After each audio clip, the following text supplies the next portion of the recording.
Devpally police station పరిధిలో తెల్లవారుజామున 4 గంటలకు బండ్లగూడ గౌజ్ నగర్లో ఆటో డ్రైవర్గా పనిచేసే మహమ్మద్ ఇస్మాయిల్ అనే వ్యక్తి అతని బావమరిది మహమ్మద్ సైఫ్ను ₹1,00,000 చేతి రుణం మొత్తాన్ని తిరిగి చెల్లించకపోవడంతో వివాదం తలెత్తి హత్య చేశాడు. పోలీసులు నిందితుడిని అదుపులోకి తీసుకుని దర్యాప్తు చేస్తున్నారు. ఈరోజు సైఫ్ కాలనీ మరియు వట్టెపల్లిలో ఉన్నటువంటి మైలాదేవపల్లి పిఎస్ లిమిట్స్ పరిధిలో ఒక తెల్లవారుజామున 4 గంటలకు మర్డర్ జరిగిందనే సమాచారం వచ్చింది. అట్టి సమాచారం మేము పెట్రోల్ కార్ మరియు మేమందరం ఇక్కడికి రష్ కాగా ఒక బాడీ ఉంది. దానిని ఒక రాయితో తల మోది చంపినట్టుగా ఉంది. తదుపరి విచారణ చుట్టుపక్కల విచారణ చేయగా ఇద్దరు చంపినోడు ఈ యొక్క డిసీజ్డ్ ఇద్దరు కూడా బావబామోదుల వరుస అవుతారు. అట్టి వ్యక్తి ఇప్పుడు చనిపోయిన వ్యక్తి అమౌంట్ అప్పుగా ఇచ్చినందుకు అట్టి విషయంలో గొడవ జరిగి మాట పెరిగి రాయితో కొట్టి చంపినట్టు తేలుతుంది.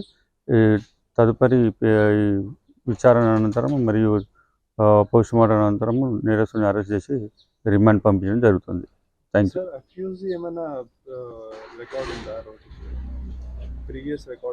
అది ఇంకా వెరిఫై చేయాల్సి ఉంటుంది. ఇప్పటికే ఇంకేం చేయలేదు. ఇప్పుడే జరిగింది కాబట్టి తెల్లవారు 4 ఇంకా అది తెలుసుకోవడం జరుగుతుంది.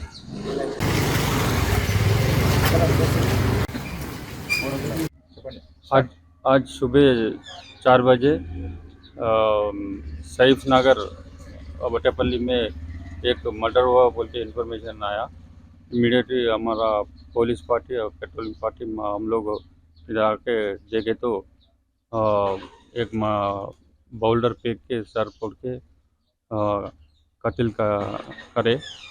तो उसके इमीडिएट वेरीफाई करने के बाद मालूम हुआ कि वो अक्यूज ने इसके साथ डिसीज के साथ कर्जा लिया और कर्जा देने के लिए प्रेशर कर रहा बोल के दोनों को झगड़ा हो के मार डाले। इससे और अभी केस रजिस्टर होता, केस रजिस्टर होने के बाद इन्वेस्टिगेशन कंप्लीट करके अक्यूज को अरेस्ट करके रिमांड कर देंगे। दोनों रिलेटिव है, ओन ब्रदर इन लॉ है, रिलेटिव है, अरेस्ट करते हो। ठीक है, थैंक यू।